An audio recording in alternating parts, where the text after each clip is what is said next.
This program features live coverage of an African safari and may include animal kills and carcasses. Viewer discretion is advised. Good afternoon, everybody. Welcome to Djuma in the Sabi Sands, where it is 34 degrees Celsius. That's about 87 Fahrenheit. I forget. I do apologize. My name is Steve. Welcome. And I'm joined by Beacon Camera. And it is a wonderful afternoon in chat, albeit a little bit warm. Please send through your questions. Hashtag SafariLive or throw them in on the YouTube chat stream. We'd love to hear from you. My plan this afternoon, I just found some elephant tracks. I'm going to head up to the northwestern side around Sydney's Dam, see if we can catch up with them. Alternatively, I'm going to do a big loop around because there were reports of an injured cheetah on the property at some point this morning. I'm just trying to get clarification of where that individual was, but wouldn't that be something to see? So jump on board. Let's go and see what we can find. When it's hot like this, the animals, as always, going to be by the water. So let's check all the watering points and see if we can be lucky. On this road now, we're on our western road. There's lots of tracks of seemingly hukumuri. Those of you who missed the show this morning or anything last night, we had hukumuri on them last night and this morning, and he was calling. So Tingana popped in at some point last night. Let me show you on the map. Where is my map? Because I've just found these tracks and they seem fresh, but they're not that fresh. Okay, here we go. We are over here on Aubrey's Road, and there are tracks of a male leopard coming down very, very deliberately down this road. And Tingana's tracks were on Galago, coming down all the way. And Hukumuri we found this morning came running towards us over here. So there's a good chance that somewhere over here in the middle of the night, while no one was listening, the two of them had some form of interaction, albeit maybe just calling and shouting at each other. But it's what leopards will often do. They'll demarcate a line, walk along that line, and not cross it. And that seems to be what's happened, because Hukumuri's walked straight down this one. Let me just show you again on the map. Hukumuri's walked straight down here. He's walked straight down there, straight through the middle, and then he came down here and out. And Tingana did something similar, except he went that way, all the way across and down and then out over there. So they seem to have sort of mirrored each other in a parallel line, demarcating territory as they go. So that is what's interesting. We didn't see anything, but that is often what happens with male leopards. It's all about intimidation. It's all about strength and shouting and calling and leaving the scent marks behind. And we're trying to see if we can smell any of them, because it's such a lovely smell, leopard urine. But anyway, while we continue on in search of these elephants, let's go up to the Masai Mara and say a very good day to David.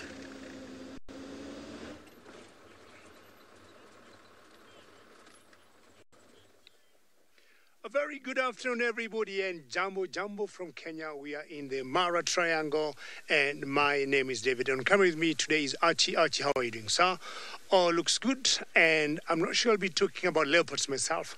I'll be talking about lions. I mean, I got better chances of seeing lions than leopards. Although once in a while we get surprises and we bump into leopards. Like the other day, I saw that shepherd tree male leopard and I was very excited.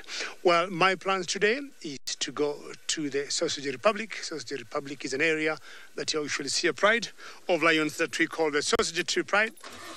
And it's still rather hot at the moment here. We are talking of 89 degrees Fahrenheit and 32 degrees Celsius. That is very hot. And the reason it's hot, it's because in the next few weeks we shall be getting our long rains. So that's how it goes. The temperatures are always going like this, that, then they stabilize. Then when they start coming down, the rains come. So those are my plans for today. And remember, I'm sure Steve already told you, our joy is always to get questions and comments from you. Hashtag SafariLive on Twitter as usual, and that keeps us going. We are always very interactive, and when we hear your voices and, you know, getting questions from your comments, it gives us more spirit to keep looking for animals. At the moment, I am driving southeast, and that's the road that takes me to those sausages that I love, or those lions that I love. Yesterday I was there, the whole afternoon. And for 3 hours, I did not see anything that related to a lion for a whole 3 hours. Now, one of the main reasons I want to keep going back there, or why I go there almost every other day, of that particular pride, there is one that is called the Kingtail that got brand new cabs. And nobody have seen those cabs because I go there every day, and I got friends of mine who also go there every day, and I also got the game rangers who are always in that particular area, and we are always in touch. And every 2 days we'll see Kingtail out, joining the other females for a little walk or for a drink, or for having, or being involved in a kill or being in a kill eating. But no cubs have been seen. About 2 weeks ago, I identified her den, which I would say 100% that was her den. She went in a place that they could not see her, and a few minutes later, I could hear the small cubs, talking to Mama. Now, I got a feeling she has moved her den to a new area, and that is where I do not know. But I'm not worried. It's by going there every other day that we'll be able to see them. Very good, very good. So I'll see you on the road, but again, as I have always said, on my way there, I could bump into anything on the way. And apart from myself and Steve, I think Ali is out and about, and he would like to say jumbo to all of you. Good afternoon, everyone. Lovely to have you all on board on a day it feels that we're pretty much in the middle part of a volcano because it's so hot.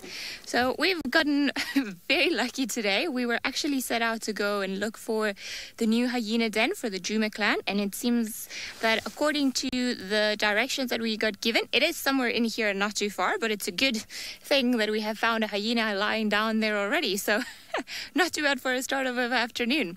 Seems like this morning, as Steve was looking or following Hukumuri, then he came across the Juma clan, which is pretty good news because everyone's been desperate to be able to find the new den. Now, please remember that we are live and interactive, so if you've got any questions or comments, you can send them through using the hashtag SafariLive on Twitter, or you can just send us a comment using the @FC on the YouTube chat. Oh, you have actually got the best spot there. Oh, hello. Because it is hot today, and it's a lot better in the shade than what we are feeling right now. So as you can see, a lot of the animals are going to be doing just exactly this, as this beautiful hyena is. And just lying where it's nice and cool, where they don't really have to worry too much, and then they've all gone into this almost sort of a coma. Oh, I forgot my binos. Okay, I was trying to get a closer look because there's a lot of glare going on. I'm not too sure which hyena this is. I would say maybe one of the females, but I mean, a little bit hard to tell because also I'm looking at her through a screen just to try and see her better. But if you guys know, or the people that have been watching for a while, if you guys know which hyena this is, please do tell us using the hashtag SafariLive, as I would love to catch up and to remember who's who and what's been going on. It's been quite a while since I last saw the hyena, so I'm quite excited and quite hopeful that they'll have their den somewhere around here. Now I see a termite mound in the distance, and I wonder if perhaps that's not the one.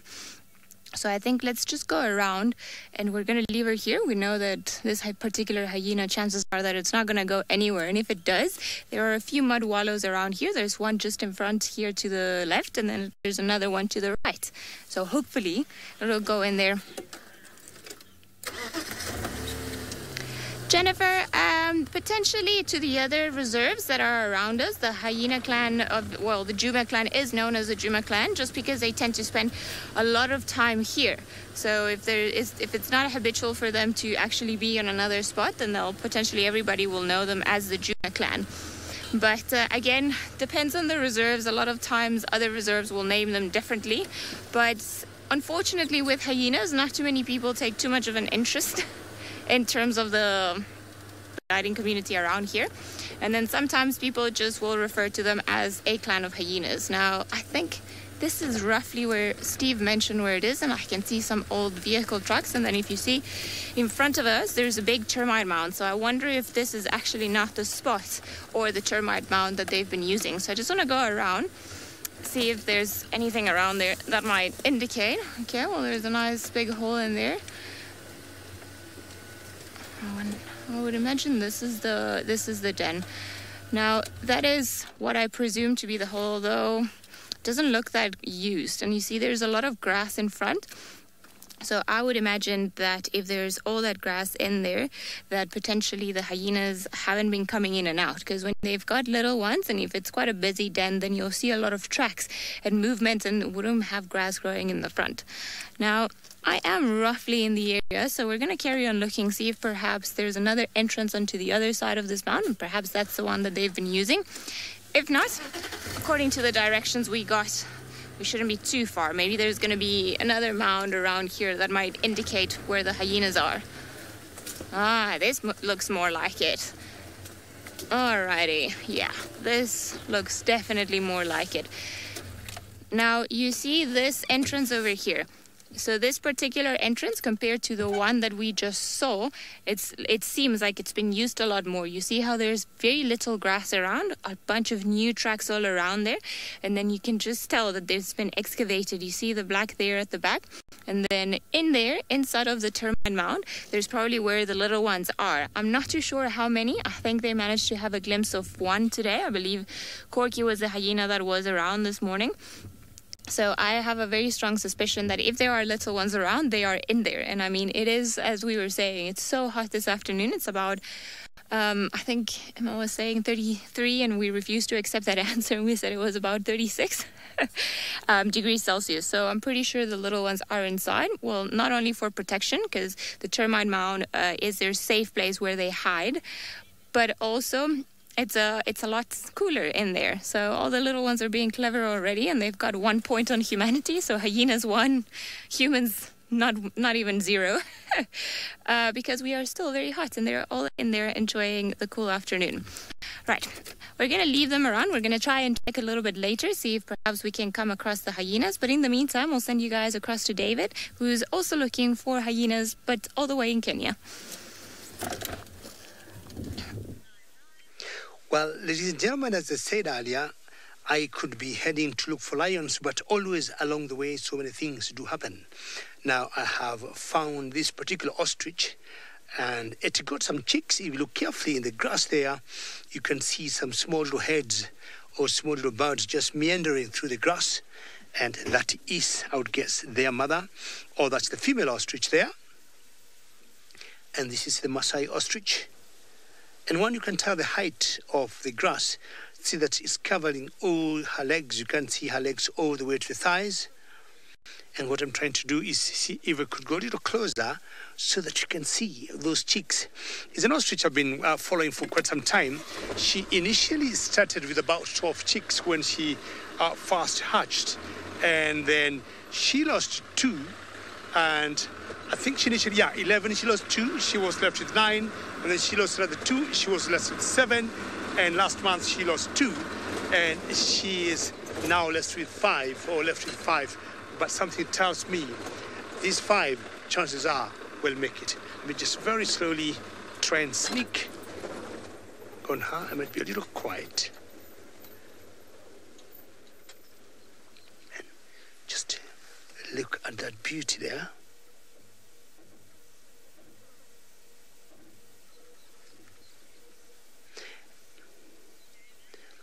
And yes, I'm in the final controls. Yes, that's pretty awesome. And I mean, we got ostriches all over Africa, but sometimes they tend to disappear, or they tend not to be where we are, game driving or looking for animals.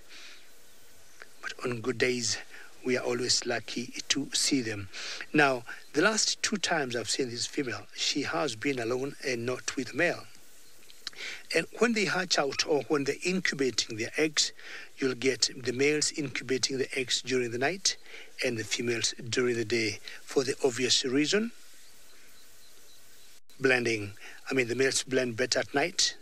And you look at the color of that female, see the brown, and imagine the color of the grass or the color of the soil. She'll definitely blend in very well as she lays over her eggs during the day. Well, she got her mouth open, as Archie is showing you there. and that is an indication that she is quite hot. You remember I said the temperatures were in the high 80s. Now, I would say, Nancy, you'd like to know what ostriches eat. I would say ostriches are omnivores. I mean, like most birds, you see how they're flapping their wings there, Nancy? It's just because of how hot it is at the moment. I mean, Nancy, I'll tell you, ostriches are omnivores. Now, let's first look how they fare as vegetarians. If you look at them carefully, they're feeding on seeds of some kind, or seeds from the grass. They also feed on any fruit that they might pick as they walk through. They'll pick small little leaves, and they also eat actually blades of grass. So what basically I'm saying, they are vegetarians in that sense. But apart from that, they also will be seen eating small reptiles. Talk of lizards, talk of small chameleons. Should they even get, snakes, they'll feed on them. And they also feed on all sorts of insects they'll catch in the air. Locusts, grasshoppers, anything of that sort. But Nancy, just to let you know, unlike chicken or unlike hens that got what we call a crop, ostriches do not have a crop. But they got a particular very special stomach that you also get in chicken that is called a gizzard. And that gizzard has very muscular walls. And for food to be digested there, they'll always, we have seen ostriches picking small little pebbles on the ground. They'll always pick small little particles of sand, which will help to digest the food in the gizzard. Now, the 5 chicks that you see there, apparently they could be both males and females. When we look at birds and look at the sexual dimorphism, ostriches, you can tell, females are brown or grayish in color, and males are black and white in color. But now, at that particular age, when they are, the 5 of them there, it's difficult to tell males from females. But anything like going to 8 months or so, they'll start changing the feathers, and the boys will start, showing different feathers of black and white, and the females will remain the same color. Well, I feel delighted to see these chicks that I had not seen for about 2 weeks now. I'll just carry on, going back to look for my lions. And I think Steve is working very hard to look for some cats. Thanks, David. Well, we are melting in the seat right now. It is hot. It might not look that hot, but it is. That's Taylor's word, yo. I think she did an entire half-an-hour segment on the correct use of the word yo. I'm not going to enlighten you because it's just a wow, but more so. South African slang, yo. Hey, BK? Very commonly used, and it can mean many things. The heightening of any sort of thing. Exclamation, exclamation, triple exclamation on the end. Yo. Anyway, we went around Sydney's Dam, nothing going on there. There was a herd of impala in the distance. Oh, just enjoying some shade, just like we're about to. Whew, what would we do without the trees? I think we'd all just be melting. Well, we are melting. And then I had some buffalo tracks coming in, and they went towards a small little pan just over there, but no luck finding them. Only about 3, maybe 4 buffalo bulls coming in. Probably trying to avoid the Nkuhuma pride. So the elephants have come up and down. There's some fresh tracks coming back in and south again. And we're going to see if we can follow them. But talking about buffalo, their favorite, or should I say the predator that loves them so much on this property, it seems like Ali has caught up with the Nkuhuma pride.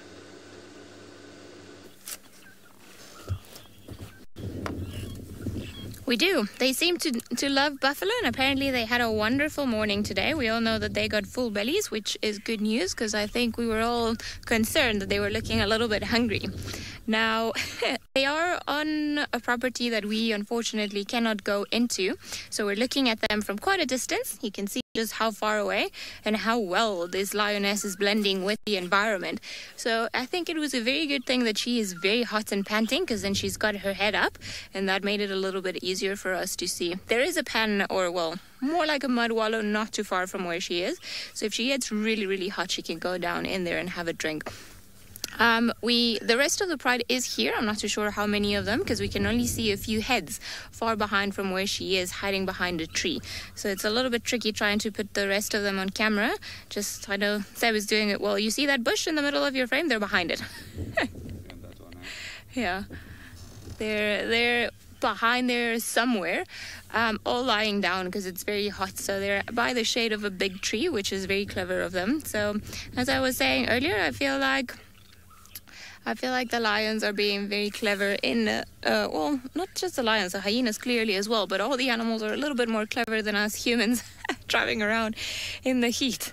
But the good thing about the heat is that because it makes animals be a little bit more static, if I can use that description, because a lot of them are just going to chill by the shade or close to a pan, and they're not going to be moving too much in the heat.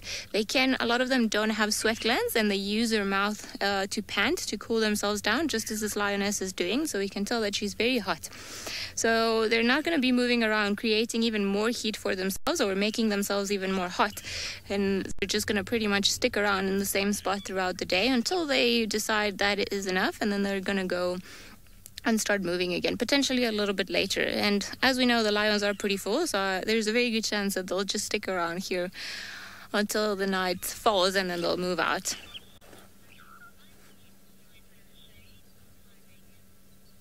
Oh, hi, Megan. Oh, look. Sorry, I got distracted there because we've got a second lioness coming to join her, which is good. And she does look like she's enjoying lying down there in the shade, and perhaps this other one, or the second one that has now approached, is going to go down for a drink. Are you? Or are you just going to lie down? Interesting. You can see those bellies. They're looking happy and full. Look at that. That is a happy lion. It's a lion that's well fed. There's a third one coming around. All right, guys. Well, if you want to move and then contradict me and then cross onto our side, I'll be very happy to be wrong. All right. Well, this is good when they start appearing, and then we can start counting them. So we've got lion number 4 joining the party. Maybe we should count them by their bellies. We can, roundness number 4 coming in. Looks like I summoned them, Emma. Well, it's the power of my mind. It doesn't always work. I cannot control it. It's a mystery to me when it's going to work and when it's not. But good that they are coming in. I don't think there's too much shade for you there, guys. I mean, it'll be a lot smarter if you just carried on coming onto Twin Dams. We've got lovely jackalberry trees that you can go and lie under. Alrighty, are you looking for water, miss? Seems like she might be looking.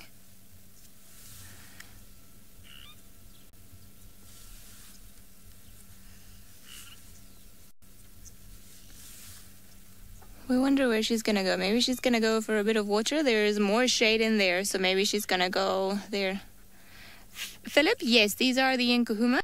Not all of them. We've counted 5 of them, so we're missing about 6 of them. But I'm pretty sure that they're going to be lying just like this ones are in the back of the tree over there.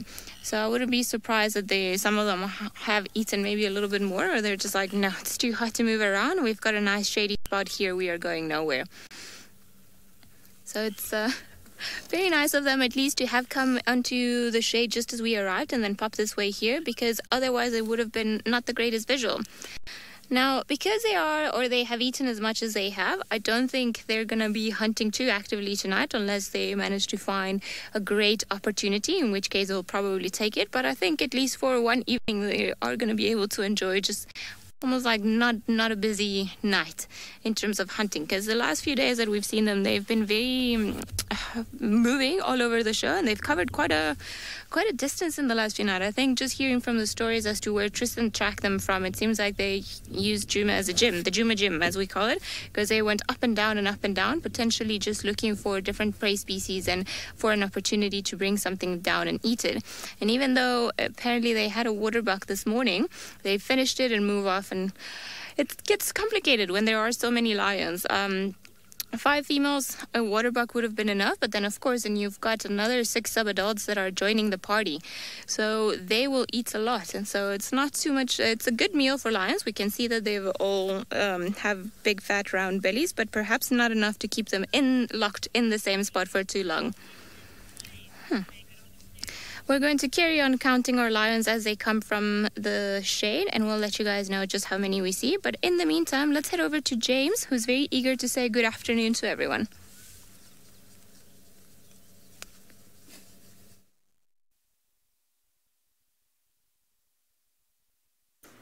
Hello everybody, we are going to count sand at the moment. We can find a lot of sand. How are you today, Sunday afternoon, as it is, on this, the 10th of February already, the year 2019, Anno Domini? Can you believe it, David? Feels like just yesterday it was 3 BC, but it isn't anymore. It's very hot here, everyone. Not as hot as it has been, and we are driving at this incredibly slow Miss Daisy speed. Not because it is Sunday afternoon and this is the appropriate speed to drive on a Sunday, which of course it is. It is simply because we are trying desperately to find sign of Tandy or Tlalamba. Tundi or Tlalamba. And we have as yet not managed. And so that's our plan. We're sort of the north middle of the reserve on a road called Hyena Road. And as I do like to tell you, of course, you can find those roads on the Google Maps for Djuma.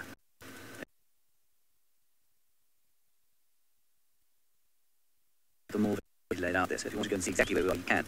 But the bush is thick here, and that means that if there happens to be a leopard lying under a bush merely, I don't know, a few meters off the road, it's going to be very difficult to spot. And we'd very much like to Tlalamba for our TV show, which is, of course, at 6:30 Central African Time, 7:30 East African Time, and I have absolutely no idea what time it is wherever you happen to be, because I don't know where you are. Somewhere near tomorrow if you're in Australia, and somewhere near yesterday if you're in Hawaii.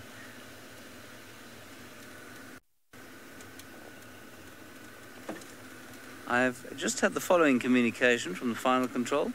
We are going to go across to Steve, who is sending off his flive.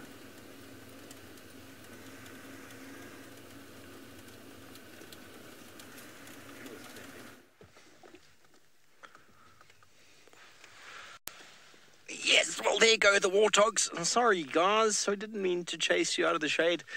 They're about 60 meters from us, and as soon as the camera panned on them, they disappeared. I do indeed have flies, and a very nifty fly swatter in the form of a magic guarri.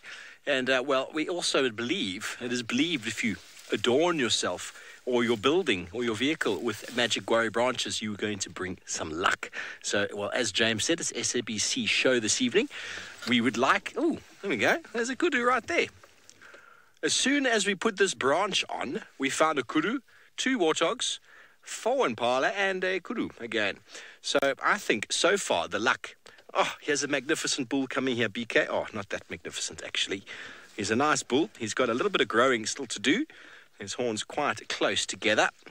But look at that. The luck is on our side all of a sudden as he lifts his tail. Not in any form of aggression. It's just he is having a poo. It is as simple as that. You know, when you take your dog for a walk, what happens within 2 minutes of the dog walking? Yes, indeed. We all know. He decides, I'm now going to drop a little log on the floor. And it was BK's job to assist me this morning. Those of you who missed the excitement this morning, we did not put it live on TV because we thought, well, it's pretty gross. But BK managed to bottle a little bit of Hukumuri's droppings this morning, a little bit of his scat for DNA tests to find out who exactly his father is. And then by finding that, we'll also be able to find out who, in fact, he is the father of, which is very exciting stuff. Hukumuri. Oh, this is the area a little bit further from here that we found him yesterday. And I don't think these kudu have got too much to worry, especially the male from a big male leopard. Kudu generally are safe. Oh, that was BK made a very funny noise on the back with his foot. It sounded like a leopard roaring behind me. It wasn't. It was just his foot. But look at how the kudu walks. 1 foot steps exactly where the other one was before. Typical of the Tragolaphus, the spiral-horned families. But the kudu looks very awkward out in the open, doesn't it? It stood out quite well there. And as soon as it goes into the thickets, and it really does blend in. So it is a thicket specialist or sort of semi-woodland specialist, and that is where they reside. And I'm thinking that these two, plus the impalas and the warthogs we had a little while ago, have come from Red Dam in the west. And they've gone to have a drink, and they are slowly making their way back. This being the time of day when it is the hottest, and, well, the chances of lions being willing or active enough to try and catch them is quite limited. So, although a lot of energy expended to walk to the watering hole, there is less opportunity for predators to be active in the heat to try and catch them. So there's a sort of payoff there. But see how well the kudu has just disappeared into the shade, and that's probably where they're going to spend the rest of the afternoon. After getting a lot of water in the belly, it's time to go and feed on the juicy, delicious leaves. Or maybe with the water in his belly, he'll now decide to do a little bit of ruminating, possibly on a whole lot of leaves he has already ingested.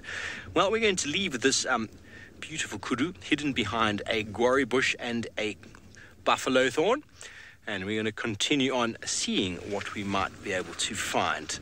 But in the meantime, while we try and get ourselves such a lovely breeze coming right now, oh, that's wonderful, we're going to blow you all the way back up to the Masai Mara with David in search of the sausage tree pride. Well, it's very interesting just to let you know that the kudu, we do not have any kudus in the Mara. But further north of Kenya, or further north of the equator, we got kudus, and we got two types of kudus, unlike in Juma or unlike in South Africa. We got what we call the greater kudu and the lesser kudu. And I've always wondered why we don't have the kudus in the Mara. And my only quick thinking would be we do not have the right habitat to have the kudus in the Mara. Either one, the elevation is too high. Two, it could be too cold for them. And maybe the type of diet we have here could not be very good or palatable to the kudus. So the kudus are more of dry areas, or what I would call semi-arid habitats. So we do not have any kudus in the Mara. And I'm trying to think of what animal that could be close to the kudus here. And I don't see any, because when you look at the spiral horns, you know, of the males of the kudus, and I'm trying to remember which one could be similar to the kudus. You know, Shadow, you'd like to know whether we get white rhinos in the Mara. Good question, but no, we do not get white rhinos in the Mara. The Mara, and I would say Kenya as a country, we have always had the black rhinos. And we got areas in Kenya where we got white rhinos, but I tell you, the white rhinos were introduced here in Kenya. They are not native to Kenya. So all the rhinos we got in the Mara are all black rhinos, which are indigenous to this particular area. And even after the introduction of the white rhinos in Kenya, they did very well. We now got some national parks that we call sanctuaries. Like there's one called Lake Nakuru, and I think they got over 50 white rhinos there. And they blended in, and they did very well. So we have been seeing the numbers growing steadily along the years. So once in a while here in the Mara, we also end up seeing rhinos when you're lucky. So I have now officially gotten to my destination, which was the area, or the area where normally the sausage tree pride stays around or stick around. And yesterday I was rather frustrated when I came here and I did not see any one of them. And 3 days earlier, they had a buffalo kill. So I went back to the kill. I did not see even a single hyena. There were no traces of where they went. And unlike Juma, where you can always follow tracks, you know, on the road, on the ground, in the Mara, it's practically impossible to do that. Even during the dry times or dry seasons like now, I mean, the grass is everywhere, and we'll always end up with some bare ground, like what you see ahead of me, simply because we keep passing here. This is a road for doing game drives, but it's almost impossible, difficult. As the Franklin flying out there, it's almost impossible to say, aha, I can see some trucks here, so let me just follow them. It's too very tough. We'll always come and just stop the car and get a binos and just scan across the grass. Or if you're very lucky, you're driving along the road and a cat could be very close to the road.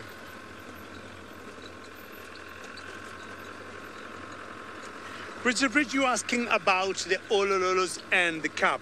Now, the last I heard was 2 days ago, and the female in the Olololo Pride is doing very well with her 2 cubs. And I'll tell you, apparently, I have a passion for lions, and I don't know how to explain this. It becomes difficult if you get bonded to a particular pride, and then you hear of the Olololos, you're like, all right, they're doing fine. You hear of another pride like the Salt Lake Pride, they're doing fine, and you won't even bother. But this particular pride here that I'm talking about, I have been coming here every day that I'm in the Mara. So I cannot tell you, how big the cubs are or whether they have any issues. But the last update I got of that female of the Olololo Pride is that they are doing fine.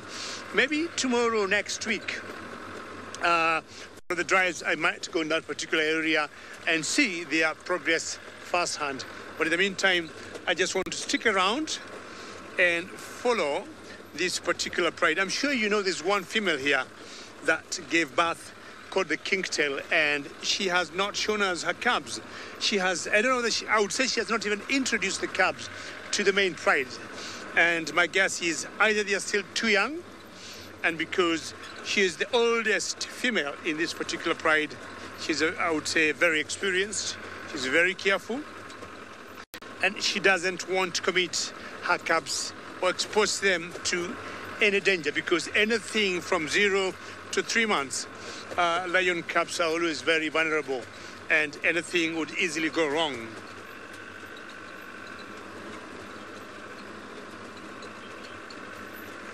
I'm sure I will get my pride of lions, because Ali is very proud. She already got the Nukuhumas, I guess.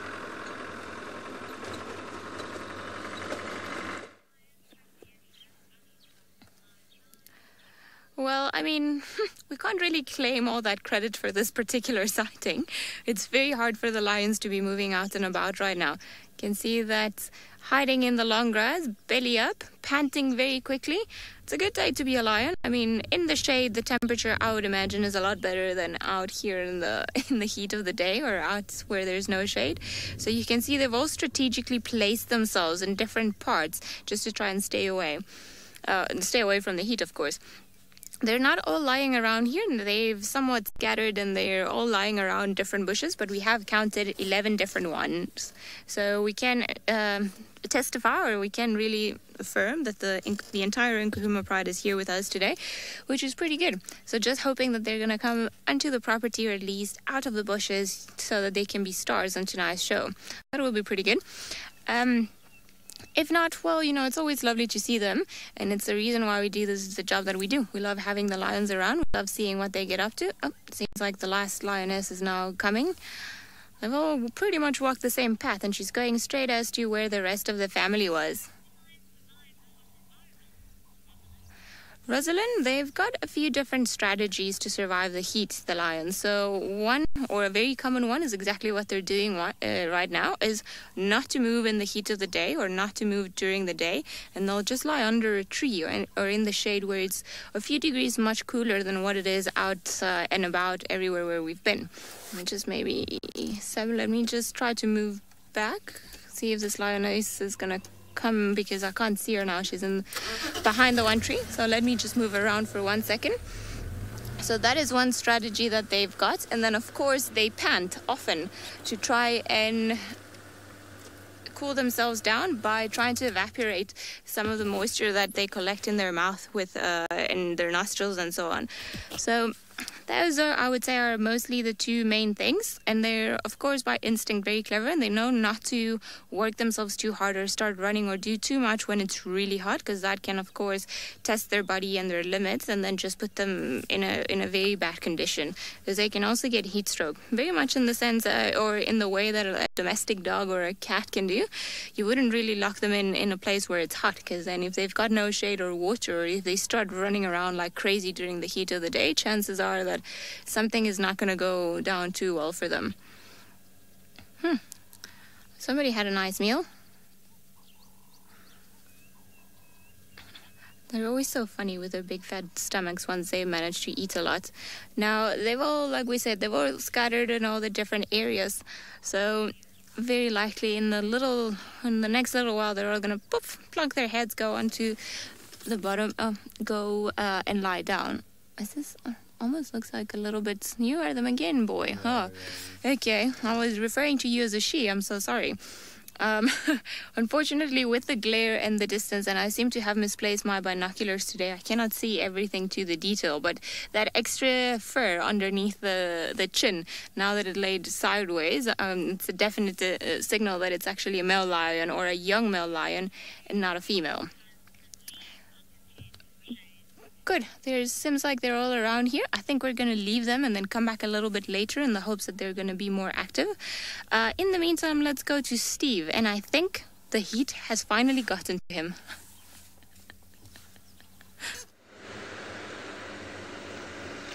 Thanks, Ali. I would feel very lost if I'd lost my binoculars. It's a part of me. But if you can't find shade, folks, you need to make your own shade. Ooh, here's a little Senegal lapwing just over here. He's enjoying some shade. Oh, he's moving now. Don't move. Very nice little lapwing, the Senegal.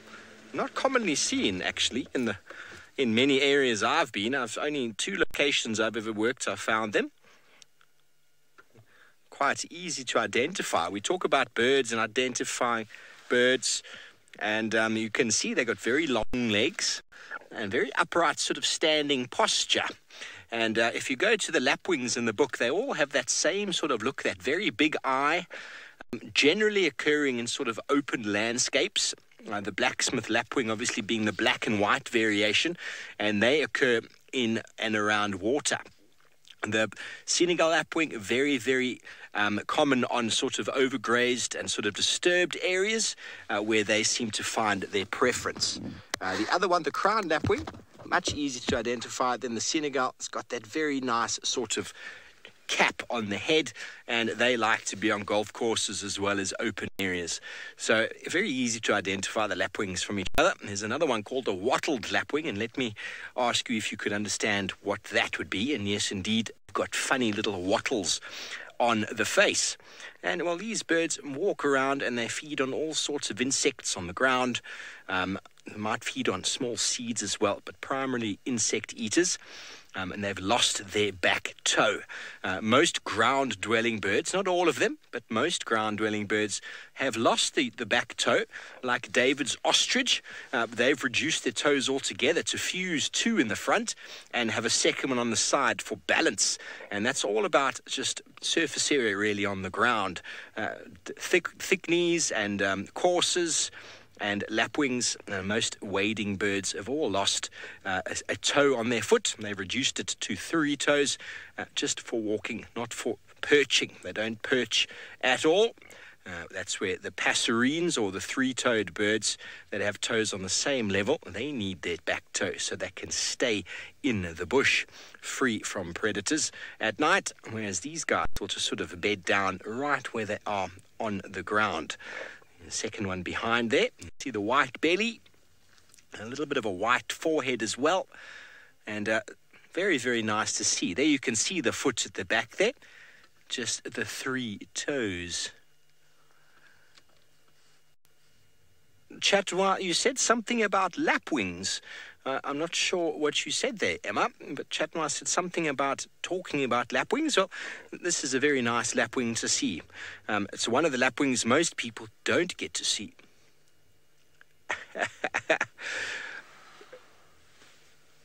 Yes, indeed, Chatna. I was hiding as a bush, and they want to come and stand in my shade. Yeah, I am a talking bush, and that's why I'm able to get so much closer to these birds than I would normally. Well, they're seeking out shade. It is very hot, folks, and well, the birds have a benefit over us in that their insulation or their feathers repel most of the sunlight, but unfortunately, once they reach a certain limit of heat, then they get very, very hot. They don't have the same ability to cool down that we have. So when you have the lapwings and the like this standing in the shade, then you know it is a warm afternoon.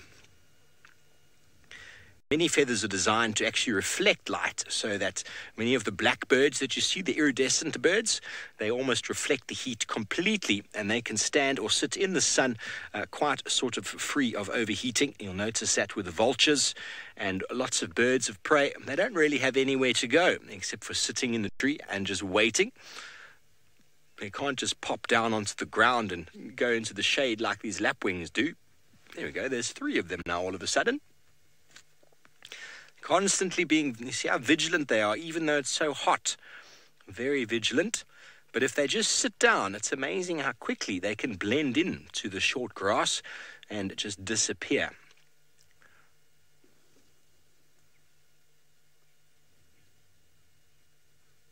Okay, well, we're going to move on, head on down to our boundary road, make a turn past where the hyena den we found this morning is located. I don't think there's going to be too much activity for now, but we're going to go have a look anyway. Let's go back up to the Mara in the meantime with David. Steve, will keep moving on. It's because it's by moving that things will happen, not staying in one same place. And that's exactly what I'm also doing. I have been moving, and I'm also moving. I'm not stopping until I get myself some reward of some kind, just like Ali, who got the lion. So me and Steve have to move until we get cut over on. Well, why I'm saying that is because I have come back to the very first place I saw Kingtail, and where I think she gave birth to.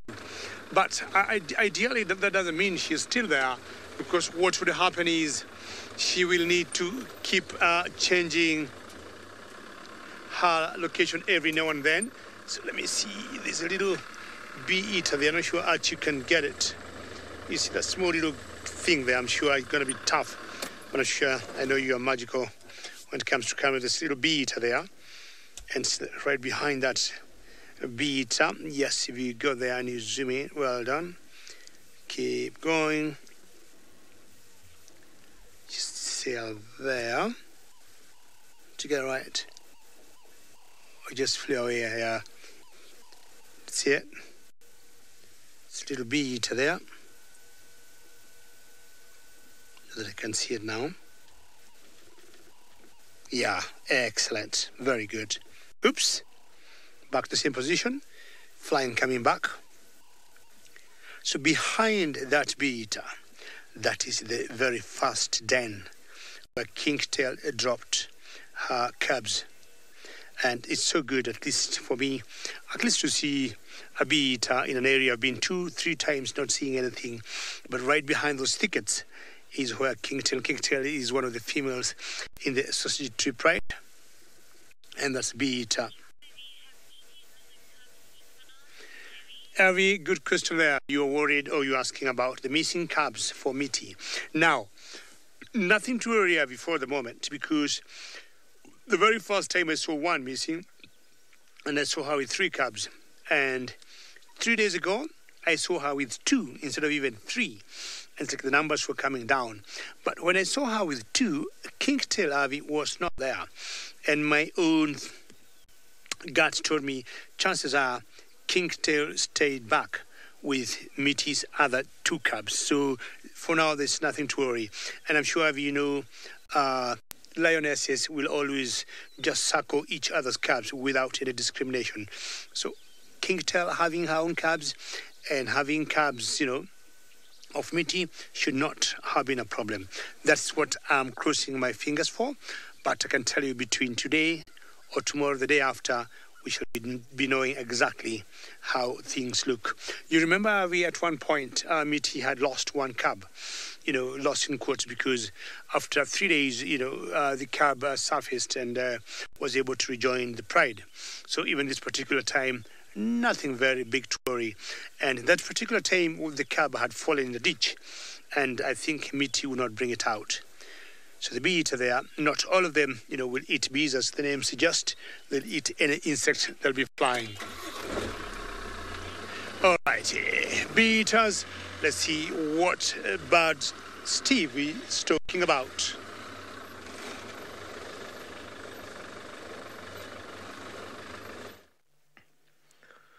Yes, well, welcome back. We have found ourselves a cuckoo that is trying to hide in the shade as well.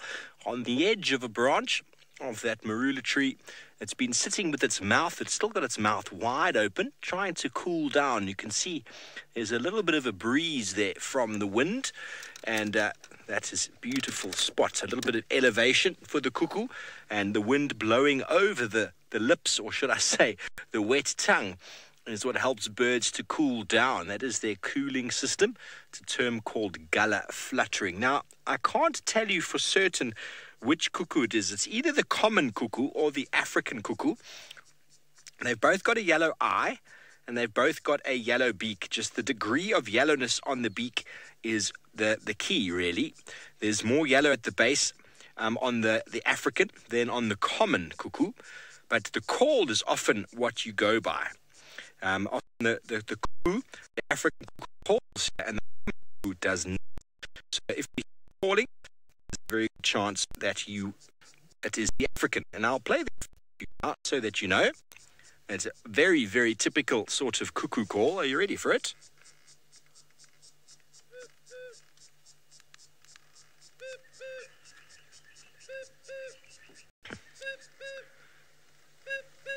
Nico, can you hear that? He's saying cuckoo. Very simple, like the cuckoo clock, really. You want to know if this bird occurs in Japan? Well, I'm not aware of it occurring in Japan. They basically are migrants in Africa.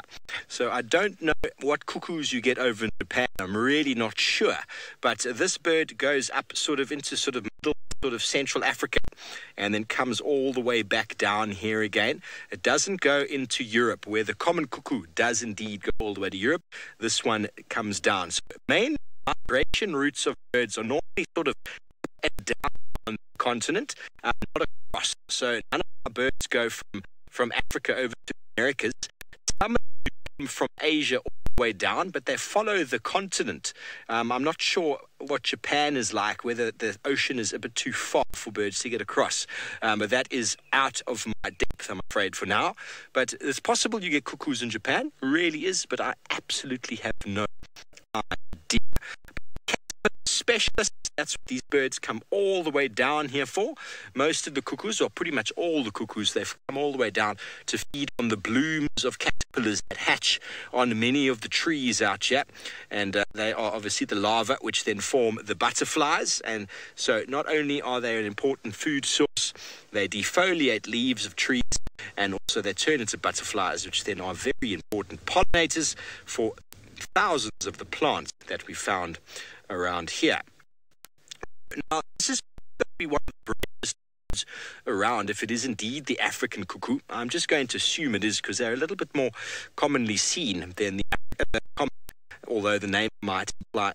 They parasitize on the forked tail. Now, those who are new to the show or not too sure what I mean by parasitize, cuckoos will basically lay their eggs in a host species nest and then leave, requiring no parental care. They lay lots of eggs. They cause a bit of havoc with the host species itself, and the host itself then raises those chicks to adulthood. And there's many strategies that the cuckoos employ. Some of them will remove the egg and then lay an egg down, because somehow birds are able to count. The female comes back and knows whether there's 3 eggs versus 4. So if they just lay a 4th egg, there's a very good chance that they will just kick it out. So some cuckoos will remove the egg. Other cuckoos, when they hatch, the chick will kill all of the chicks in the nest, and some of them will actually be reared with the chicks themselves, getting much bigger than they do and out-competing them altogether. So it's very funny when you see a fork-tailed drongo feeding a bird that's almost twice its size. Well, anyway, from our cuckoo in the shade, we're going to try find some more shade. Let's go up to James, who's up in the northeast of the property around Buffelshoek Dam.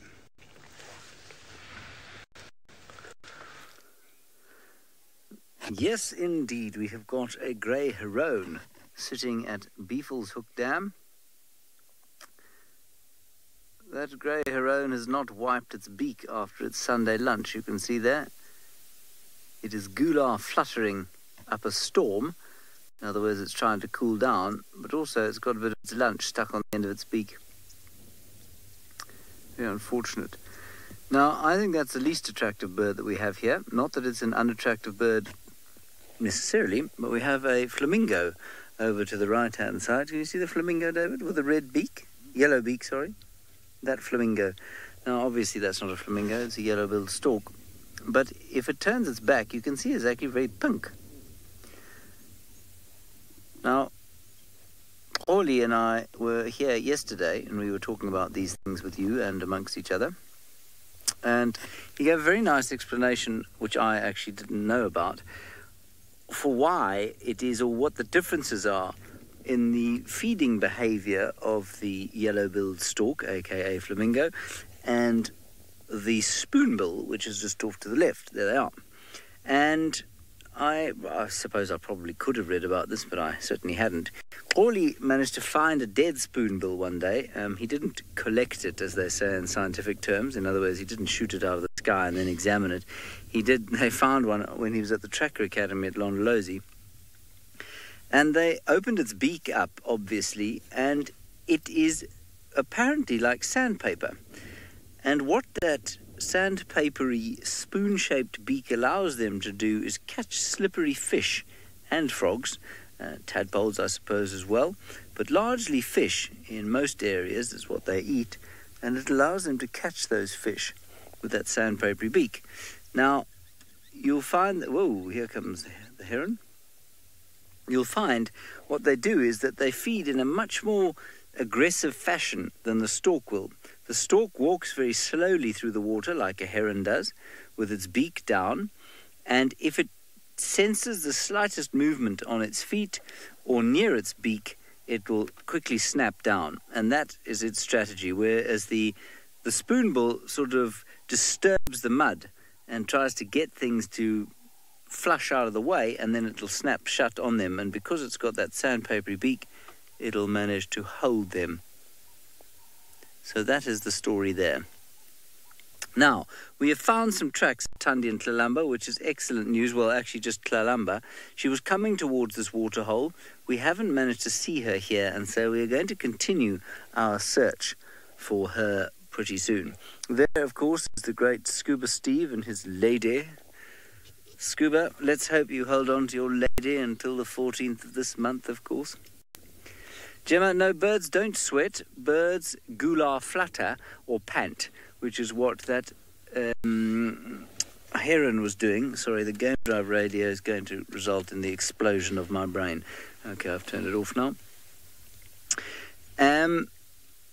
They've got this pouch in their throats that they flap up and down, and it's moist, and so through evaporative cooling they manage to cool the blood that is going over that pouch. So it's a little bit like panting in a dog, and that's how they cool themselves, but they can't sweat. Those feathers are tremendously good insulators though as well, so it'll take a lot longer for them to get hot than it would for you and I to get hot. But once they do get hot, then they are very hot. They of course swim a lot too, birds. They like to get in the water and swim. And in the case of the spoonbills, they seem to be having a Sunday afternoon nap. You see that, David? They've all gone to sleep. They've put their spoons behind their wings, and they're having a nap. My mother would thoroughly approve. Except it's now 5 o'clock, which means probably time for tea. Yes? And scones. Wouldn't it be nice if we had some tea and cream scones, hey? I think it'd be delicious. Tea and cream scones at Buffelshoek Dam. Oh. How wonderful. Just thick cream and a little dollop of strawberry jam, nice thin scone, some hot Earl Grey, or normal tea, it doesn't matter. Either will do. No, not going to happen, is it, David? No matter how much I will it to happen. All right, let's carry on. We're going to try and continue to find Lalamba for the TV show, and for you, of course. We have an hour left with you. Well, most of you, of course, will be with us for the TV show anyway.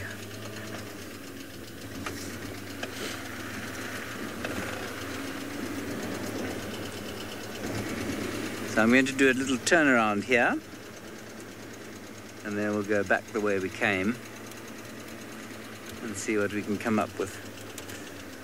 Apparently a number of you are saying you're going to go and buy some scones. Now, you mustn't do that because they'll almost certainly be disgusting.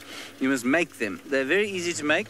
My mother always said it's the first thing she learned to make, and her mother wouldn't know. She was a domestic science teacher, believe it or not, my mother's mother, my grandmother. And scones you can make very easily. Bit of butter, flour. Don't use margarine, please, whatever you do. Butter, flour, a little bit of baking powder, tiny little bit of sugar, pinch of salt in the oven, and you'll have a lovely fluffy scone. Whatever you do, don't go and buy one, because some cretinous company will have put all sorts of preservatives and things in them so that they don't actually have to put food in the food that you buy. I mean, why would you have food in the food that you buy? So rather make them. And whip the cream yourself. Don't get it out of a can. Because, again, you know, all sorts of nonsense and that stuff. All right, let's go back to the Vov now. I don't know where he is, but he is with a hyena, which sounds very exciting indeed. Middle. Up. Oh, welcome back, everybody. We just had a kingfisher, woodland kingfish. There he is. He's coming down to probably wet himself with his little pan just over here. And he's trying to think whether it's a good idea because, well, in the pan, on this side of the pan that we spotted was a spotted hyena. I'm not sure who. But there we go, bottom of the screen. And just off to our right-hand side, about 20 meters or so, is the den site that we located this morning, or should we say Hukumuri helped us to locate this morning. And I am super jealous of this hyena sitting in this little bath of water because it looks very, very cool, doesn't it? Doesn't it, BK? We're a little bit envious of this hyena. I'm not sure who it is. If it turns its left ear, I might see, but I don't know. Very hard to identify them when they're lying flat like this. And the kingfisher is still sitting there, trying to think whether the hyena is dangerous enough to flop down in the water and have a little bit of a bath. Because that's another way birds cool down. They bath, they will flap down into the water, wet themselves. A very quick sort of dip, enough to not waterlog their feathers so that they drown, enough just to get them wet. And then they go sit on a branch like that, cleaning themselves, moving the water through the feathers, and then, if need be, they will preen once again, getting all the oil refreshed on the feathers and zipping all of their flight feathers back to where they were. In sort of heat times of the day, when activity is very low because of the heat, birds will often spend a lot of time in the shade doing just that, sort of fixing and redoing all of their feathers. Ravinda, you hope it's Corky. Okay, well, the heads up now, it's definitely not Corky. Corky's the only one I'm very confident at identifying straight away. But to the left ear, there does not have the notch. But if you were not watching this morning, folks, we followed Hukumuri, who led us straight to the den site, and he actually spotted some of the cubs, which then disappeared into the ground. I didn't see them, but Rexon was here with us, and he was like, hyena den, hyena den. And Hukumuri was looking very intently at the hole, and out of nowhere, the matriarch Corky came storming in, and she chased the hook away. Isn't she such a good mum? And then we went through a raging debate about who would win in a battle, Corky or Hukumuri. Maybe we should do an afternoon debate on that as well. What do you all think? Hashtag SafariLive. Who would win in a one-on-one fight, Hukumuri or the matriarch Corky? Send through your answers. Let's see what you think. And I've got my opinions, of course.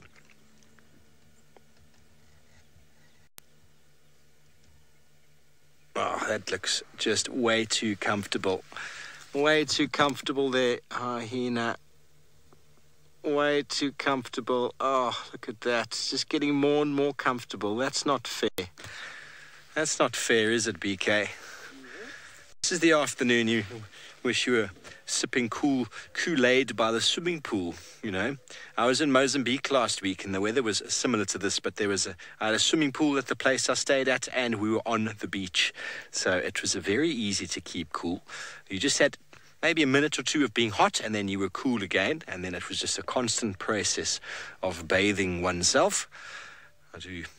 Is one of the things. We need to come up with a solution for keeping ourselves cool. I have forgotten my spray bottle today. I normally have a spray bottle with cool water that I normally spray myself. And Joy, you reckon hands down, or should we say paws down, Corky for the win. Okay, very interesting. Corky for the win. Definitely when it comes to being around the den site, I mean, Corky will tolerate nothing since her lion encounter at the old den site. Any leopard coming nearby is going to catch her wrath. I mean, to survive a lion mauling means you must be one tough cookie.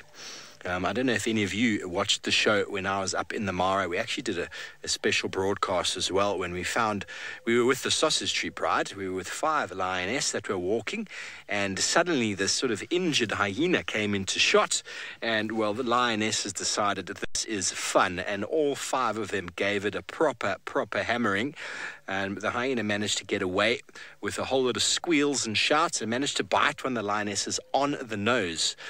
Which obviously probably led that lioness to think twice. It was quite a small hyena. You would have thought 5 lions would easily have killed it. But incredible, the hyena was walking on its 2 front sort of feet as if the paws were broken. And somehow, as soon as the lion started to chase it, it managed to muster up the strength to run at full speed. But obviously a hyena over short distance is no match for a lioness. And they caught it as we went live on that broadcast. And, well, it ended quite well, I suppose, for the hyena. We didn't see it afterwards, but it seemed to get away. And we know these animals are extremely resilient, and they get mauled all the time. They fight each other all the time, and somehow they just come out the other side with just a few scratches and scrapes. Well, talking about the wide open expanses of the Mara and the Sausage Tree Pride, no one knows them better than David Gitu.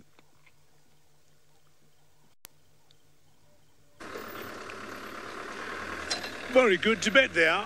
Talking of hyenas and lions and all their dynamics. But I've seen, like here we are in the Mara, if there's any confrontation between hyenas and lions, in general, the hyenas will always win. As much as, of course, it depends on, the numbers. Of course, the numbers make a very big difference. Of course, if like many lions against 1 or 2 hyenas, definitely the lions will win. But in general, we get very big clans in the Mara of hyenas. There's one especially called the North Clan, which has like 70, 80 hyenas, you can imagine.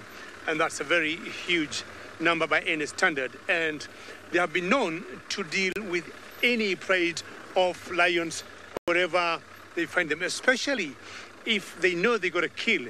And I'm sure you know how sensitive hyenas are. They got very sharp hearing.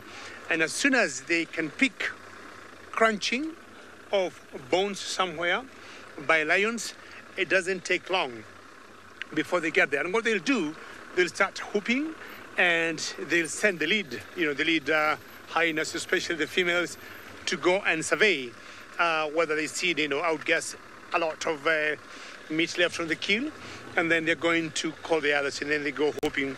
Whoop. Then you see them coming in 2s, then 4s, then you see that a number of like 10. As the lions continue eating, you'll notice they'll start intimidating them by making themselves look big. They cock up the tails, the numbers swell, and they whoop. They even get more louder, and the lions get irritated, and ideally they just leave the kill and move on. Anyhow, those are the lions of the hyenas of the Mara. I'm trying to find out where these lions would be, and because of the heat of the day, I'm imagining because they got the cubs, they're all under some shades hiding, and I think Steve is getting lucky with hyenas.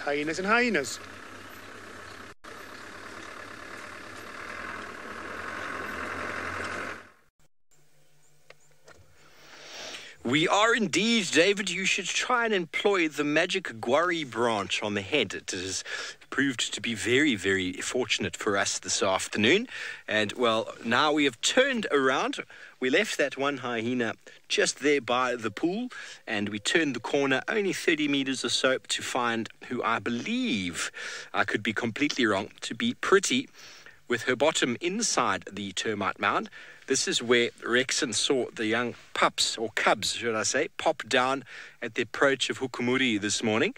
And it's definitely not Corky, because Corky's got a notch in her left ear. So please, those of you out there, if you can tell me if this is Pretty, I'd love to know. I'm trying to open my, what you call it? Yes, it's working. Very good. My phone is working. I was in a very bad signal area, so I might be able to get these images out to be able to make sure I know who I'm looking at. But without looking at the body patterning and the spots on the side, it's very difficult to identify these hyenas. But we know that both Pretty and Corky had cubs, so it's possible that because her bottom's in there, that she is one of the mothers. Okay. And she's got a very nice... No, that's definitely not Pretty who's sitting there. I'm going to have to go through all of them to find out who exactly we are looking at. And Pretty's also got a bit of a notch in her ear, which makes it a little bit tricky. Yes, Joy. Thanks, Joy. I've just noticed that on my app that she's got another... She's also got a notch on her left ear, but a different place to Corky. And Joy reckons it might be heart. Okay, Joy, thanks for that. I'm going to have a look and see. I really need to put some effort in over the next little while to find out who these actually are. Because, well, it's very tricky for me, hyenas. I need to really put a lot of time in here. But Jamie has put in a lot of effort into the app, well, not the app, but our database. So it is important for us to get involved and to find out who is who and what's going on. But I'll have a look for Heart. I've found an image for her. Let me have a look and see if it appears to be her. She's a very pretty hyena. No obvious scars on the face. The ears are in very good condition. But I noticed when I was out with Lauren the one day, we were using her ID kit that day, and the lines and spots along the body seem to be the best way to identify them. And unfortunately for now, she's lying flat. But maybe we'll be lucky and the youngsters will pop out. But for now, I think the hyenas have been watching or listening to me over. Mrs. Tate is most certainly a hyena. Thank you so much for your observations. It is definitely a hyena. And it is on a termite mound. And I think the hyena have been listening to my stories since I got back from Mozambique, because they've got their own pool just here, mere meters away from their home.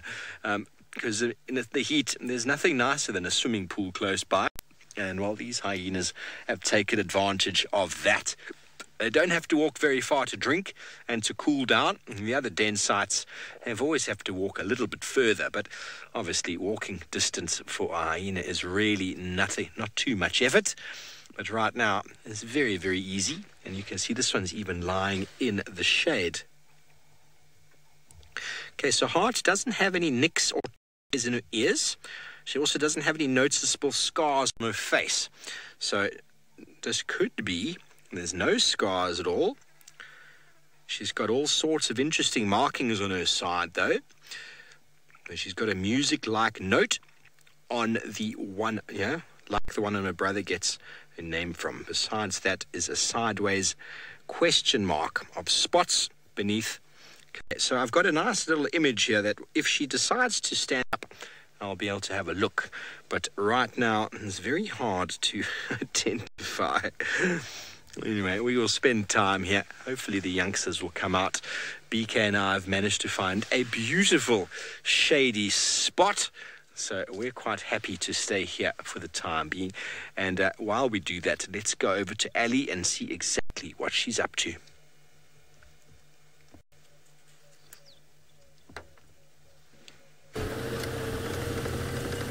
Well, yes, lucky the wind has come down. It almost feels like that pre-rain wind, or the wind that's going to build a cloud buildup. Of course, that's not the best choice of words, but it feels like it might just cool down, and hopefully we'll get some rain at some point, because it's been very hot today. Seems like Steve scooped the opportunity to go and check the hyena den, which is good. Suppose very nice to see the little ones. Always wonderful. And I feel sorry for Jamie. She was so keen to try and find them, but Murphy's Law. As it would happen, the person that wants to see them the most, or that's put in the most effort, is the person that's going to have to wait a little bit longer to be able to see them. I suppose she'll enjoy her reward, and no doubt she'll spend a lot of time with her. She'll be very happy to have that post-leave. It seems like the little hyena cubs are coming out and about, so let's go and say hi.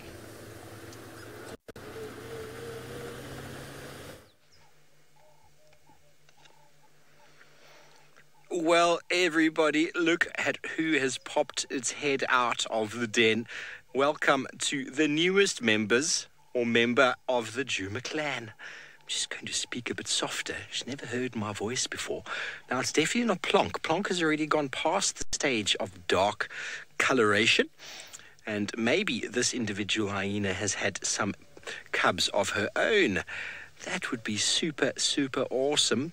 Here, it's back at the hole now, and it's popping its head out again, BK. BK to the right, there we go. Hello, here she comes, here it comes. It's the early stages, the first 2 months or so, 3 months. 2 months, the first month and a half, they're still completely dark like this. I don't know when last any of us have seen this clan, so we wouldn't know of any new members. And if she suckles, then it's definitely mum, because hyenas do not share suckling duties like lions do. It is mum or nothing. Very inquisitive. A little bit of shade there behind the little bush. Aren't you a cute little one? This is very special.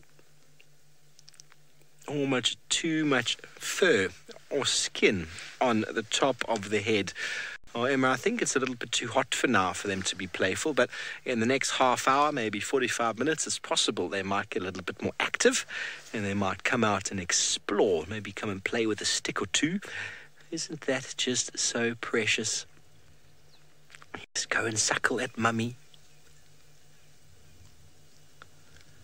It's very precious, everybody, and we're right on the boundary. We're just on the northern side of the Firebreak Road, so 30-40 meters from Gowrie Main itself, which is our southern boundary with Little Gowrie and Hoffman's. And like I said, it is Hukumuri who led us to this den site this morning. And maybe he spotted this little one. I don't know. I haven't seen any other youngsters. The other youngsters are also... They've grown quite a bit, I'm sure, since last we saw them. They're probably all just full of spots.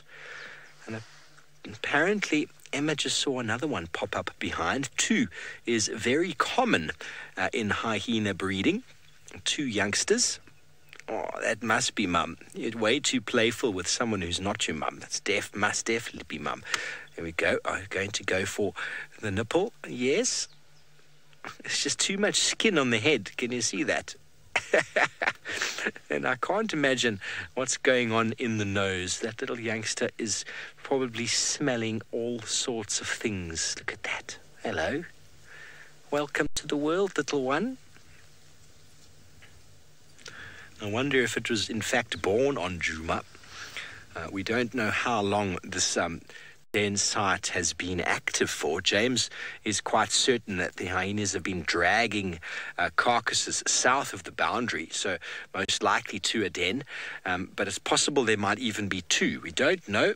We don't spend any time down there, which is the problem. there's a little bit of digging going on, I think, BK. There's lots of dust coming out of the hole.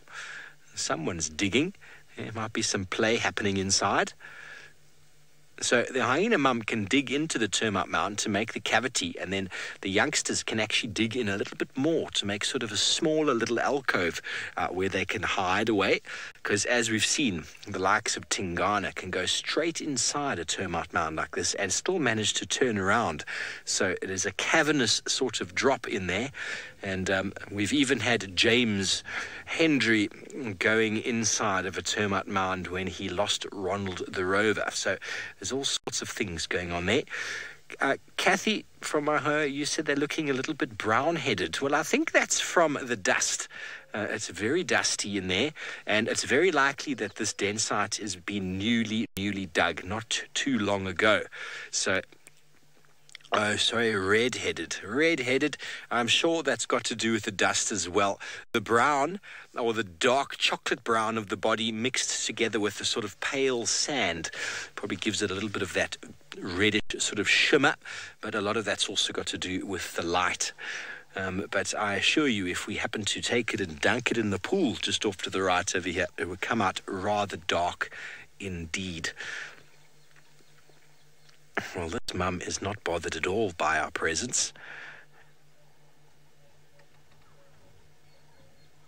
JW, they don't keep snakes out other than eating them.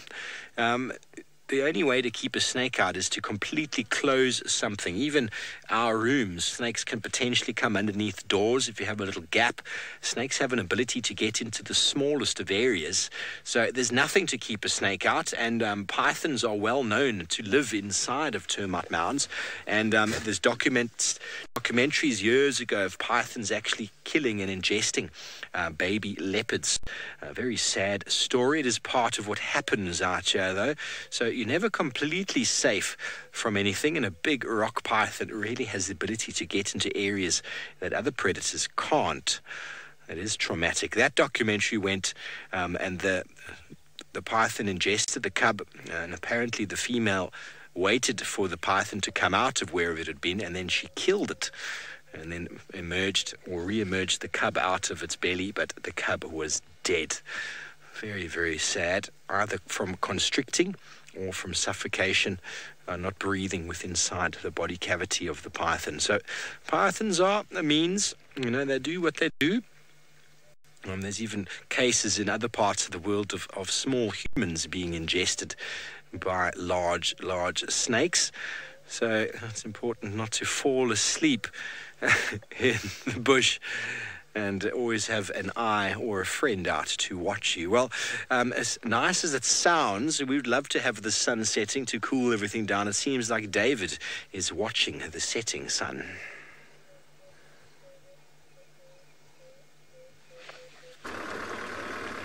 Very well done, Vov, to sport a hyena cub, and that makes me now even work harder to look for the cubs I've been looking for here that I haven't seen as yet. Hopefully it's not going to be another frustrating afternoon like yesterday, because yesterday I was here for a couple of hours and I saw nothing. And I was just trying to get my statistics yesterday, and I said out of every 10 times I have come here, it's only 2 times I'll miss them. So I'm counting yesterday, and if 30 is what it will be, then this will be the second of the 10 times. Then from tomorrow, I'll start seeing them every other day. So I have looked in every possible place, because what I'm putting in consideration is the age of the cubs of Mitty, one of the females there, and of course the cubs of Kingsale, which those are the tiniest and the newest. And I wouldn't imagine them going a very long distance. What I'm guessing.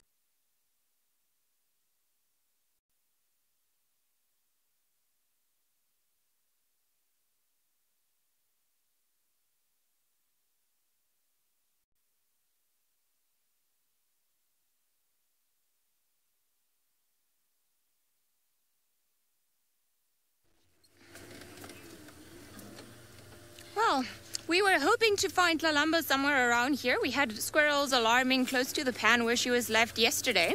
So we thought we'd come in and have a look, see if maybe we got lucky. But so far, it seems like not too much luck. We haven't been able to properly spot the squirrel, or the squirrel has stopped calling now. And then, of course, we haven't actually found the leopard. So it makes it a little bit tricky. We're just hoping that she's going to be around here because there were no tracks for her on coming out on the road. At least not from this morning, so chances are that she's still in here somewhere. Seems like Steve has managed to get another view of the cubs, so we'll send you guys across while we carry on looking for some more spots.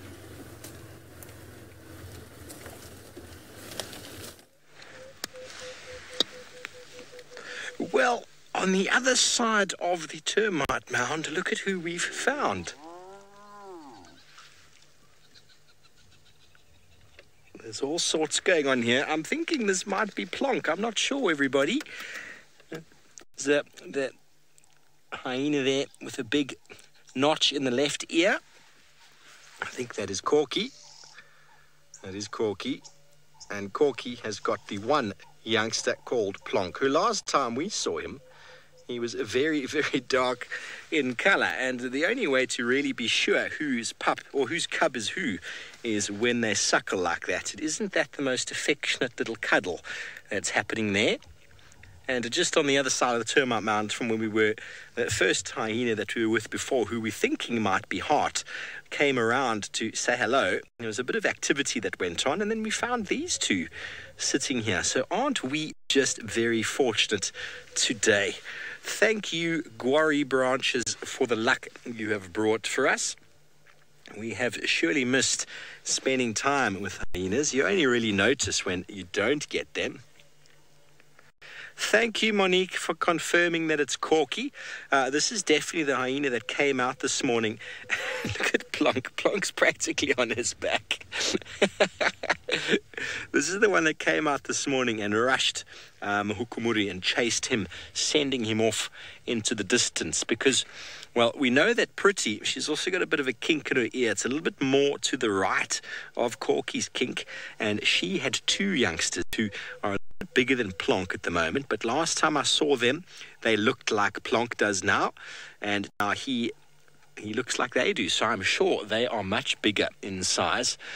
Incredible how they are growing, and still suckling, of course, because hyena will suckle for up to a year. One of the longest sort of suckling mammals for their size, due to the enormous amount of bone inside the diet of the hyena, allows them to provide food for them or milk for them for a lot longer.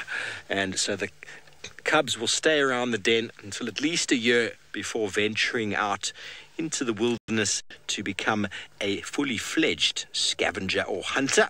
And then you need to be big enough to deal with. Here comes one on the right. Let's see if there's going to be some activity. Here we go. So everybody, now we can see this individual standing quite nicely. I'm going to see if I can see those interesting spots on the side, but they are rather plain, and in fact, I can't really see. Oh, hello. There's a nice yawn. You think I'm interesting, do you? I'm going to get my phone out and see if I can recognize any sort of markings on the body, as Corky's looking way too comfortable there. Corky's bottom is very wet. I think she was in the pool a while ago, while these two, while this one has been sitting around the den site with the youngster. So there's at least 3 adults in the area with at least 2 little ones, which, well, is very special. And they've been here for we don't know how long.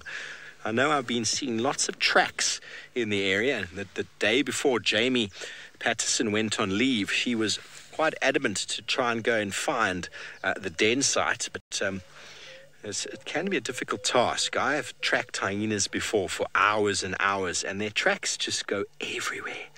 They manage to cover enormous areas with their nightly wanderings and ever search a food for their ever-growing bellies to provide the milk for their never-ceasing cubs. Plonk. Is that why James called it plonk? Because of its ability to just lie upside down and plonk itself down on the ground? It is ridiculous. It is ridiculous, Emma. But look at the affection coming from Mum there. You're such a good mum. We saw you chase off the hyena. We did. There we go. A little bit of licking of the anal gland. Best thing to do in the morning for hyenas is to clean the anal gland. It's quite a revolting thought. I know that with dogs, many people take them to the vet to get their anal gland sort of pushed out, because most dogs don't paste like they probably should. And so you're able to go and get the anal gland voided in dogs. I think it must be the most revolting smell on the planet. But does exactly what it does. I don't know, Emma. She's looking very comfortable. She's looking comfortable. Plonk's not looking very comfortable. But she couldn't have a care in the world. She's seen off the interloper Hukumuri. She is seeing to her little cub. And no doubt she'll be out on the prowl once again as the shade or the sun sets. She's on the nice side, the eastern-facing side of the mound, with where she's been doing some digging. And there is the sun on that side. So she's on the eastern side, in the best spot for the sunrise in the morning and to maintain a nice cool area for most of What are you doing? Anyway, we're going to stay here, folks. Don't worry, we're not going anywhere. Let's go back over to Ellie, see if she's had any luck searching for the princess.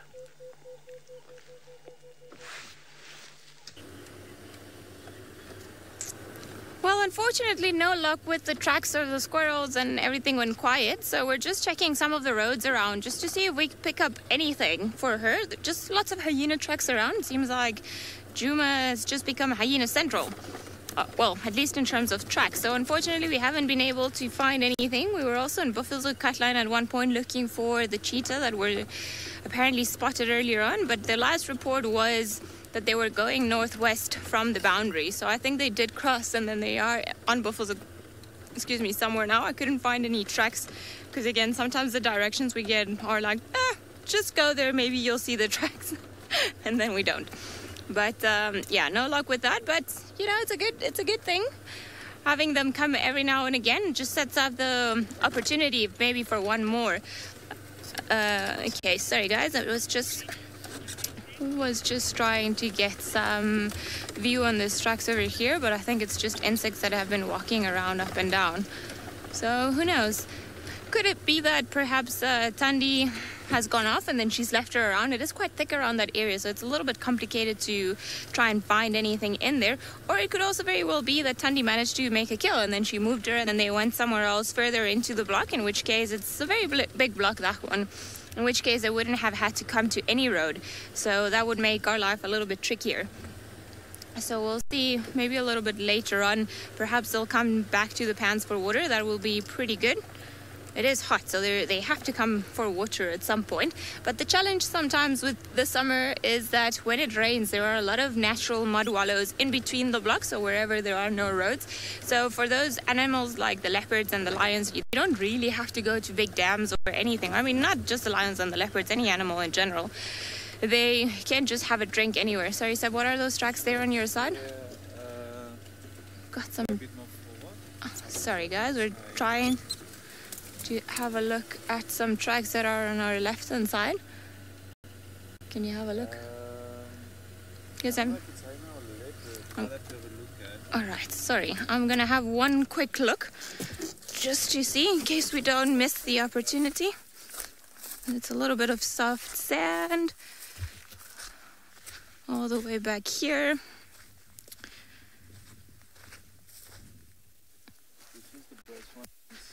Yeah, I think these are hyena tracks.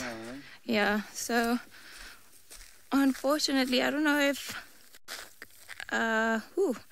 it's tricky to try and find a nice track to show you guys. I don't know if your zoom comes all the way to here. Can you see this one here at the bottom? So this is what we've been looking at.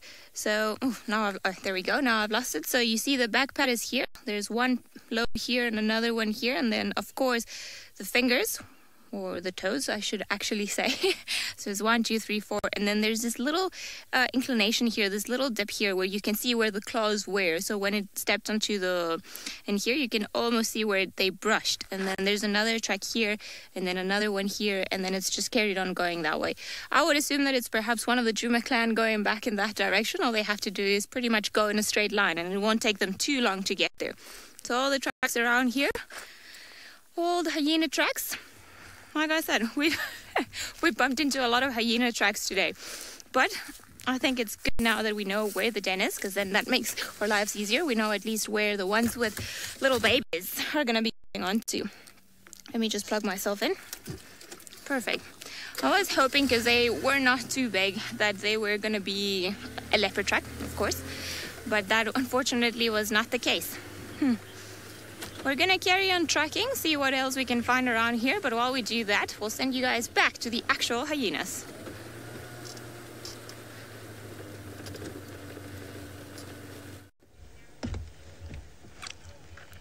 We do indeed have the hyenas. We can guarantee them. Good luck trying to find Mrs. Tlalama, little princess. And, well, Plonk continues to gorge on her mum. And they can suckle for an hour, hour and a half at a time, giving mum some time to rest. And I can't imagine suckling for that amount of time. Really, really interesting indeed. The production of that milk. And 2 to 3 times a day, or sorry, should I say half a dozen times, 6 times a day in the early months. Later on in life, up to 3 months, can be about 3 times a day. It's a lot of time needed by the adults to spend sitting here with the youngsters. But the interesting thing about the den is that they can leave them completely unattended while they go out. And that's how the den actually works. Teepee, no, the scars around her neck and head are bite marks, scratches, possibly old tick bites, things like that. The biggest wounds she's received are on her back. We did see her when we arrived here, but I didn't notice any major injury. Her bottom was very wet, I assumed, from the mud and the water she'd been laying in, but I didn't notice the seeping wound. She had a really big gaping wound on her back from the lion. And but I didn't notice it. I think she was at the wrong angle when I saw her. Oopsie, my earpiece has just fallen out.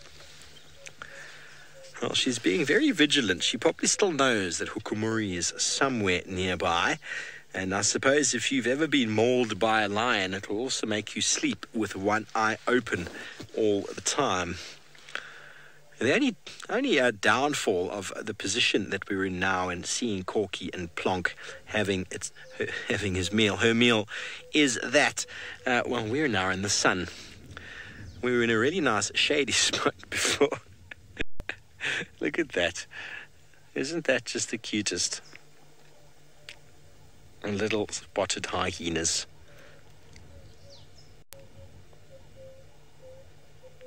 So she goes through moments of not having a care in the world to raising her head in alertness. I don't know what it is that she's hearing. Her Plonk is turning around. Oh, trying to stand up. Come on, show us. He wants to do it standing. Oh, look at the legs. You are just being ridiculous. You are being ridiculous.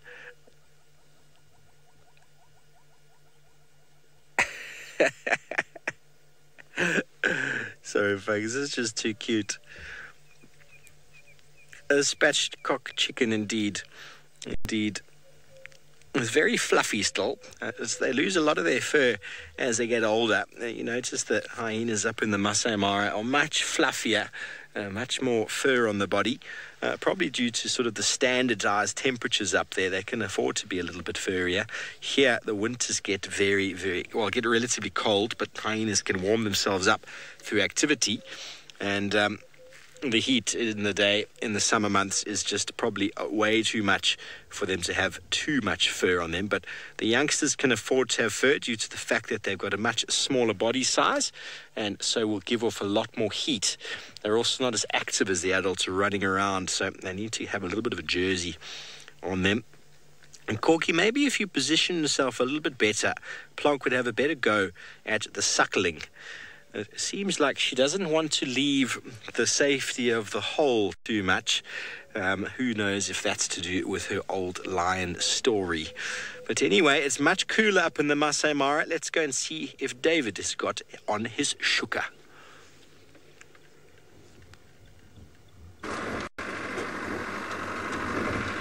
It's a lot cooler here than it is, I'm sure, in Juma. And sorry, you lost me the last time you had me because of some technical issues.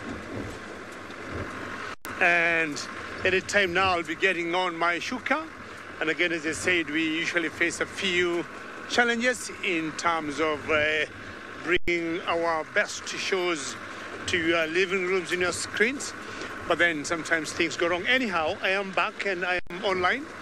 And as Steve said, it's really getting chilly here. You can see from all the movement or how the wind is blowing the grass, that indicates the temperatures have gone down. A few minutes ago, I took a piece of paper and pen, and I was doing some notes and I was drawing something on paper, and Archie, who is my camera operator today, was asking me what I'm doing, and I told him I'm trying to connect all the dots, the movement of the sausage trip ride, because I know where they are today, where they are tomorrow, where they were a week ago, and then I could look at the possibilities of where else they could go, because I can't understand why I cannot see them. And, you know, Archie told me good luck, but I'm sure, well, that's just a way of trying to get my frustration out of myself. Like, where are they? But now, as you can see, one of the biggest challenges we have currently now is this high grass. And those cuts could be 20 meters away from where you are. And imagining they're all flat and they're about 6 inches high or 8 inches, you know, looking at their hindquarters, you'll easily keep driving and miss them. Or they could be anywhere else, you know. But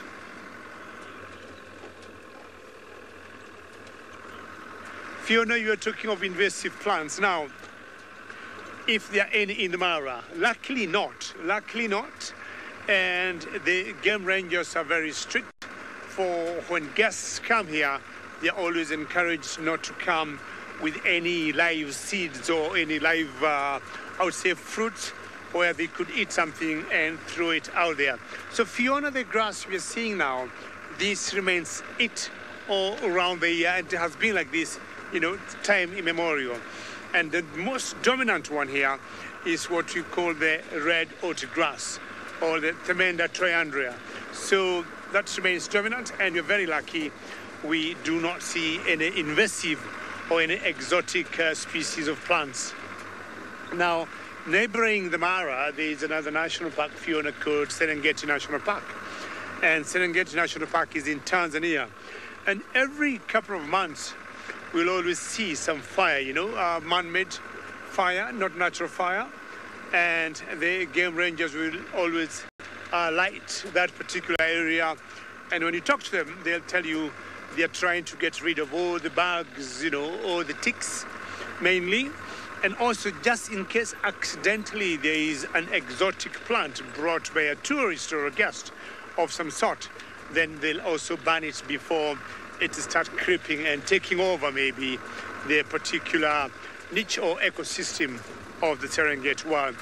In Kenya, we don't do that, but I would say for a fact, this remains it all around the year. Well, sausages, I'm running short of time, and again, this is slowly coming out to be my 2 out of 10 times or 10 days when they give me a miss, which is fine. And this is to be the beauty of our job. You know, we come expecting the unexpected, and also not to see them is also unexpected. When you leave the camp, we are always guaranteed. I know where they live, I know their territory. I'm going to go looking at all the watering points. I'm going to look where there are animals they can feed on, for example, buffaloes or zebras. Well, nature is nature, and of course, they have their own rules. But what makes me laugh is trying to imagine how many times Have I passed the same lions maybe on the same track? Or maybe how close were they as I was driving and I did not see them? And maybe they put up their head after I had passed. They smiled. Bye, David. See you tomorrow. Today's not your day. You know, it's very possible, eh? It's very possible. So on the grass, we just have to drive pretty carefully, slowly, and hoping they might pop up. Because the last place they had a kill, they stayed in an open area, you know, in the grass for about 3 days. And they did not move from there for those 3 days. All right, I still have a few more minutes to keep chancing my luck. But I think Steve's hyenas are telling him, Vov, you are a lucky boy today.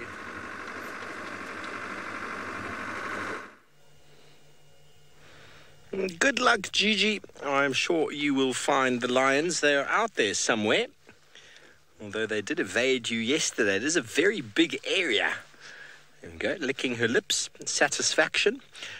Blanc has been standing, trying to stand, and Corky keeps pulling him down. He wants to stand and eat, because I think he's a little bit more upside down when he's lying down. And now, every time he does so, she grabs him with her paw and pushes him down again. Her down. I can't remember if Plonk is a male or female. I've been trying to find out on my phone here, but I'm in such a bad signal area that I'm not getting any of the information. So Emma seems to remember Plonk is a boy. I thought that as well, but I couldn't remember, and I don't want to get it wrong. But I know many of you out there are very familiar with these animals. Most of the time that Plonk and the other two youngsters have been around, I was in the Mara, so I didn't really get to spend too much time with them. Just started learning the hyenas up there. Seems an insurmountable task. And now we are back down here as Corky decides to give the anal pouch another grooming.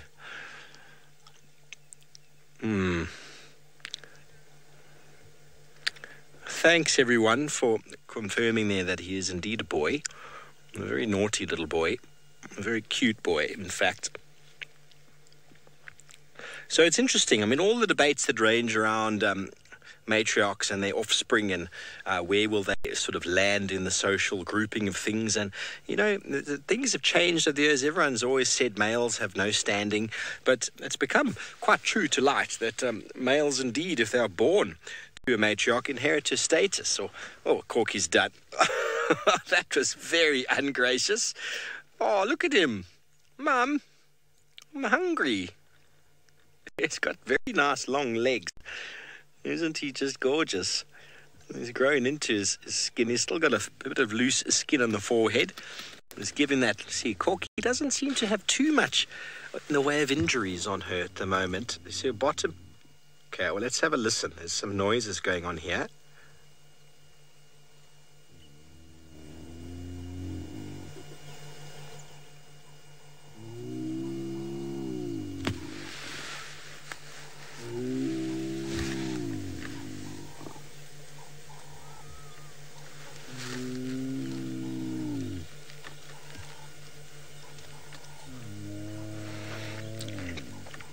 He's not done, but I think she's done.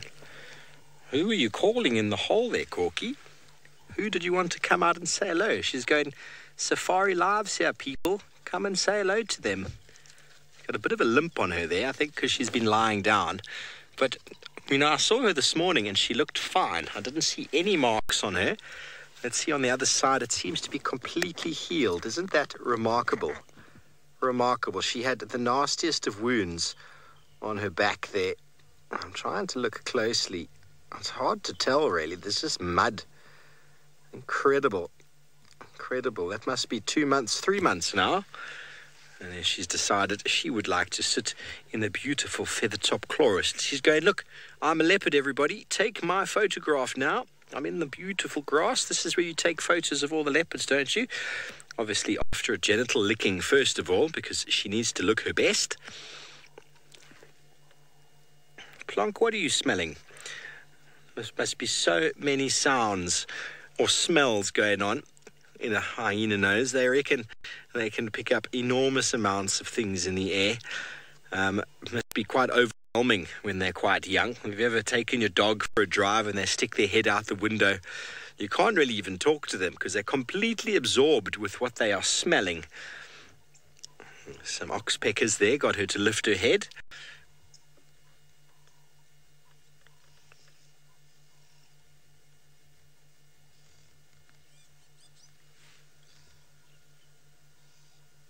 Okay, well, we've got two members here. One individual walked away, probably went to go and have a little bit of a bath. It might be time. Oh, there we go. Mummy, give me an ear licking. What would you do without Mum? I remember that's one of the things I was always told when I was a child is don't forget to wash behind your ears. Hyenas don't have to remember because their mums do it for them. Right there, in those hard to reach places. Ooh. I don't know if that's lovely or disgusting because can you imagine the breath that is coming off of Corky's mouth right now? How that is supposed to be cleaning your son's head, I'm not quite sure, but I think at least 100%, or A for effort, we should say. A for effort. Okay, I think Corky still knows that Hukumuri was around. She keeps looking in the direction that he disappeared in, too. And she's probably thinking, is he going to come back and give my little baby any trouble? Okay, well, anyway, we're going to stay here. We're not going anywhere. Let's go back over to James. I think he's still checking the watering holes.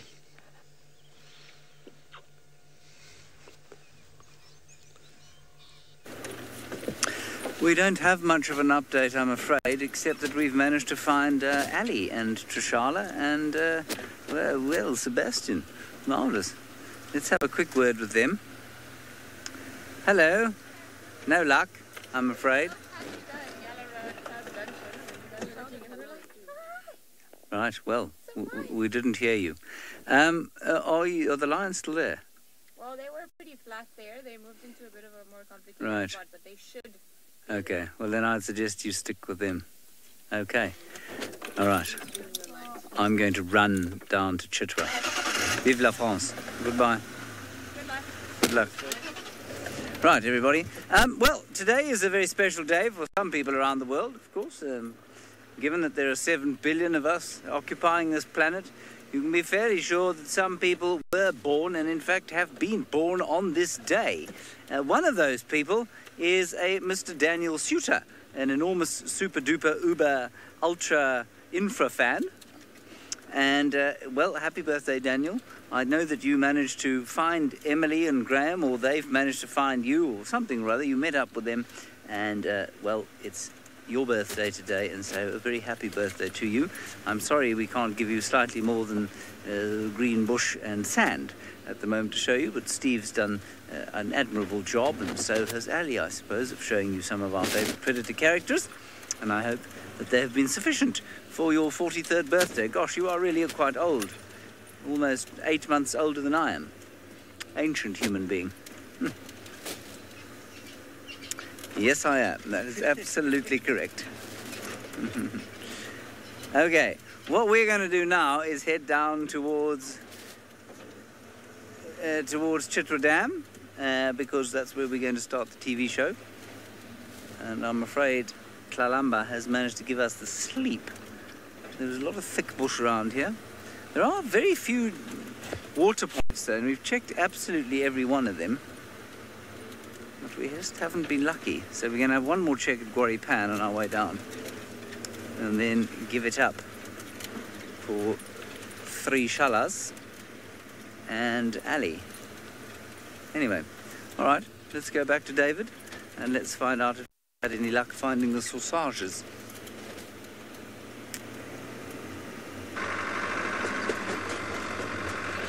Well, James, I'm not any better than you, and I do not have anybody to wish happy birthday to, but just to wish these cubs, if if they just want to show up their faces for a couple of minutes, before we end the show, or at least their mothers or the males, the old Donyo Pike males, none of them is trying to be very friendly today, but I would understand because I would say almost the whole of this year began, we have seen them almost every other day.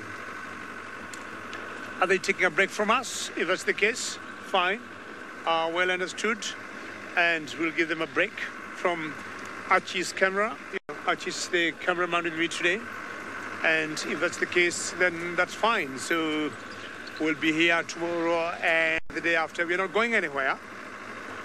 And this particular area is one area I was at the beginning of the year looking for the same lions and found the shepherd or the shepherd tree here, the male leopard around this area.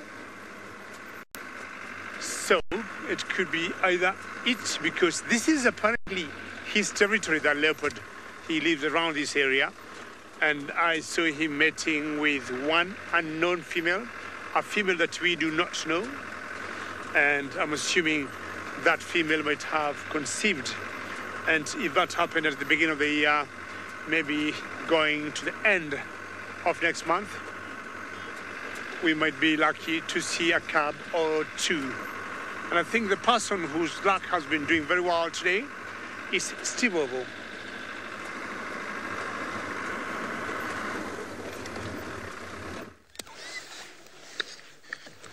Oh, Gigi, the winner of today, you say? Well, it has been a fantastic day, and a day that I'm going to remember because we're going to employ the magic worry trick because it works very, very well. Well, Corky went off for a little meander, probably to have a drink. She walked straight to that little pan, and then she came back, postulated herself for a little plonk, and now he's popped out again, and he is now eating, or should I say suckling. Isn't that just so cute? Little mini version of her.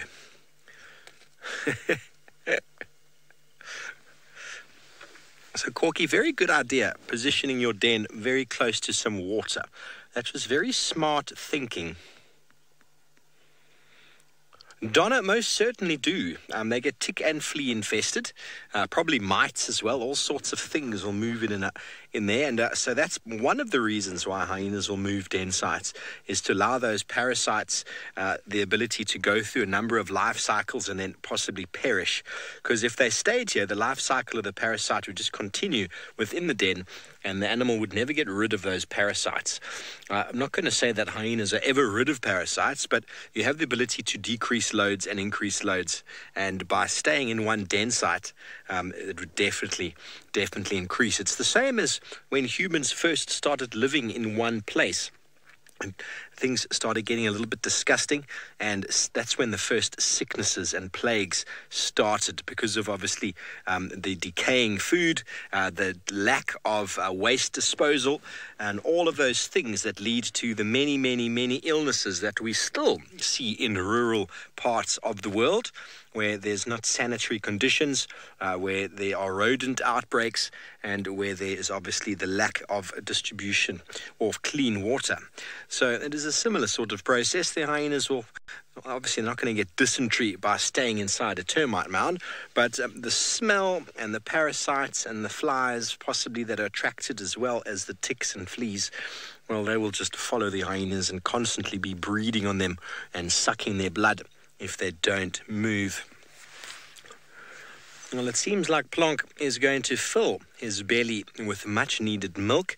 The sun has gone behind a few clouds, making it a beautiful afternoon now.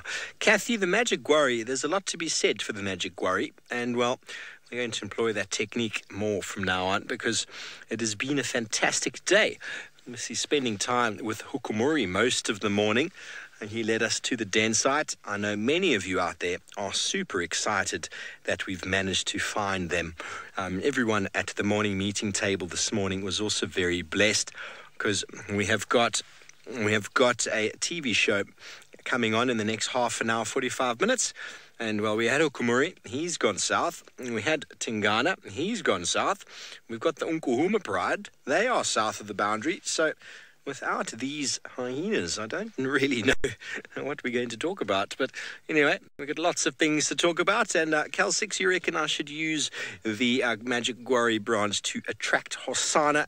Well, I will do that. So I'm going to hang a branch from my door, and I'm going to take one in every drive. And hopefully the little chief will come back. Hello, Corky. It's nice to see you again.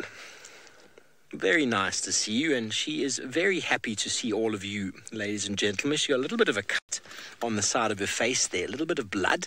Maybe she got a smack from a leopard there. That seems to be a little bit of a wound. Maybe there was a tick there. They got plucked off. Everyone is agreeing it's happy to have the Djuma clan back on Djuma. Indeed, it's very happy to be spending some time with them. Such close proximity to one of the most magnificent predators on the African continent, the most complex, anyway. And nice to be able to spend time and to really delve into the behaviors that they exhibit. Well, everybody, I hope you've had a wonderful afternoon with us. It has gone from being very hot to being nice and cool. We are going to be closing shortly for an SABC show. But thank you for joining us this afternoon. We'll see you again bright and early tomorrow morning. I hope you've had a good weekend. Have a beautiful, beautiful evening. And we will see you tomorrow morning. Good day and goodbye.